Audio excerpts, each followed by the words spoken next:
지난해 도민들의 많은 관심 속에 지방선거를 치렀고 내년 총선도 불과 10달 정도 앞두고 있습니다. 선거를 치를 때마다 중앙 정치권은 물론 제주에서도 선거제도는 뜨거운 감자인데요.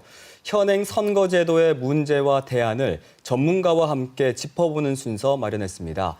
오늘 이 자리에는 비례민주주의연대 공동대표인 하승수 변호사 나와주셨습니다. 안녕하십니까? 어서 오십시오. 네, 안녕하십니까? 네. 대표님께서는 제주대학교에서 학생들을 가르치기도 하셨고 네. 또 정보공개나 세금 관련 단체, 또 녹색당에서도 활동을 하시는 등 남다른 이력을 가지고 계신데 또 요즘에는 선거제도 개혁에도 힘쓰고 계시죠? 네, 제가 시민단체 활동이나 녹색당 활동하면서 저도 정치의 문제점을 많이 느꼈지만 또 우리 시민들께서도 아마 한국 정치를 보면서 답답함들을 많이 느끼실 텐데요. 네. 이런 정치를 좀 바꿀 수 있는 첫 출발이 선거제도 개혁이라고 저는 봅니다. 그래서 최근에 저도 선거제도 개혁에 좀 집중을 했고 작년 가을부터는 국회 정치개혁특위 자문위원으로도 활동을 해왔습니다. 네. 요즘 연동형 비례대표제 문제가 네. 정치권의 화두가 되고 있는데 이게 현행 비례대표제와 어떤 게 지금 달라지게 되는 건가요? 지금 비례대표제는 사실 거의 장식품 수준입니다. 300명 중에 47명만 비례대표로 돼 있고 결국에 선거에서 이기고 지는 건 지역구에서 얼마나 많이 당선되느냐에 좌우가 되는데요. 네. 연동형 비례대표제는 그런 게 아니라 정당이 받은 지지율만큼 의석을 배분하는 겁니다. 그래서 30% 지지를 받으면 30% 의석을 받고 10% 지지를 받으면 300명의 10%, 30석을 받는 제도입니다. 그래서 어떻게 보면 유권자들의 민심을 가장 공정하게 반영하는 제도라고 할 수 있습니다. 결국 국민들이 지지해 준 만큼 네. 의석을 주자는 얘기잖아요. 그렇습니다. 네. 그런데 그 여야 사당에서는 권역별 준연동형 비례대표제로 약간 좀 네. 기우는 모양새예요. 네, 네. 이거는 또 연동형 비례대표제와는 어떻게 다른가요? 네, 연동형 비례대표제는 말씀드린 것처럼 굉장히 간단한 제도인데 이 준연동형이라는 건 아까 제가 설명드릴 때 300명의 10%면 30석을 보장하는 게 연동형 비례대표제라고 말씀드렸는데 네. 이 준연동형은 그것의 절반, 그러니까 30석의 절반인 15석, 15석만 우선 보장을 해주는, 나머지는 이제 조금 더 추가가 될 수 있지만 어쨌든 온전하게 100% 정당 지지율대로 의석을 배분하지는 않고 최소한 50%는 보장해 주겠다. 그래서 이게 준연동형인데 사실 이게 이제 거대 정당 입장에서는 연동형 비례대표제가 되면 자기 당이 손해를 본다고 생각하니까 약간은 좀 절충적인 형태가 만들어진 겁니다.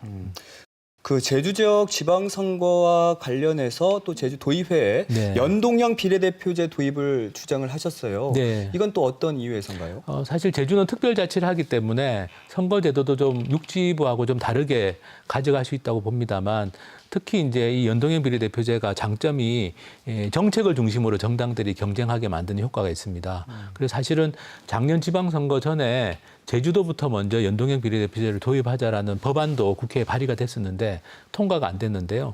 어쨌든 국회가 연동형 비례대표제로 바뀌게 되면 당연히 2022년에 치러지는 지방선거도 연동형 비례대표제로 바뀔 가능성이 많고 특히 특별자치라는 제주도는 좀 우선적으로 저는 바뀌어야 된다고 생각합니다. 또 대표님께서는 제주의 기초지방자치단체를 부활시키고 네. 좀 더 다양한 조직 형태를 모색해야 한다 이렇게 또 제안을 네. 하셨죠.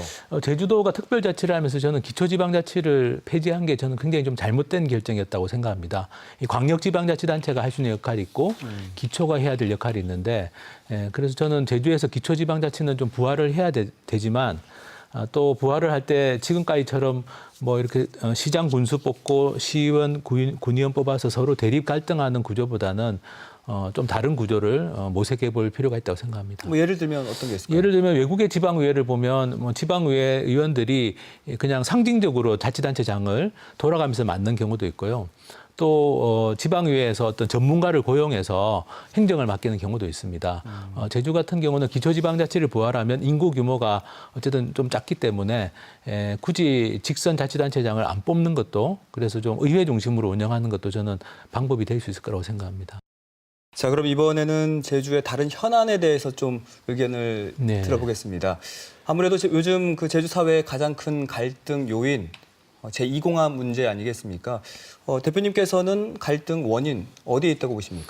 저는 어쨌든 폐쇄적이고 밀실에서 이 어떤 의사결정들이 이루어지고 뭐 ADPI 용역 보고서 같은 아주 중요한 자료들이 그동안 정보가 공개되지 않았고 이런 어떤 아주 관료적이고 폐쇄적인 이 일처리 방식이 갈등의 근본 원인이라고 저는 생각하고 지금이라도 너무 많은 문제들이 지금 지적되고 있기 때문에 기본계획 수립을 중단하고 이 문제에 대해서 저는 뭐 국토교통부는 책임이 있는 부처이기 때문에 청와대가 좀 나서서 이 문제에 대해서 좀 해결 방안을 모색하는 것이 필요하다. 일단은 지금 현재 진행되고 있는 기본계획 수립을 중단하는 게 저는 문제 해결에 좀 첫걸음이 아닐까라고 생각합니다. 그러니까 이제 제2공항이 뭐 필요하다, 불필요하다 이런 문제를 떠나서 그 절차 과정에 문제가 있다 네. 이런 말씀이시죠? 사전 타당성 조사를 했는데 그 타당성 조사가 굉장히 좀 짜맞추기식이었다라는 게 사실 이미 드러난 상태고 기존 공항을 확충한다든지 여러 가지 대안들에 대해서 충분히 검토가 안 됐고 수요 예측도 너무 과다하다는 지적도 있기 때문에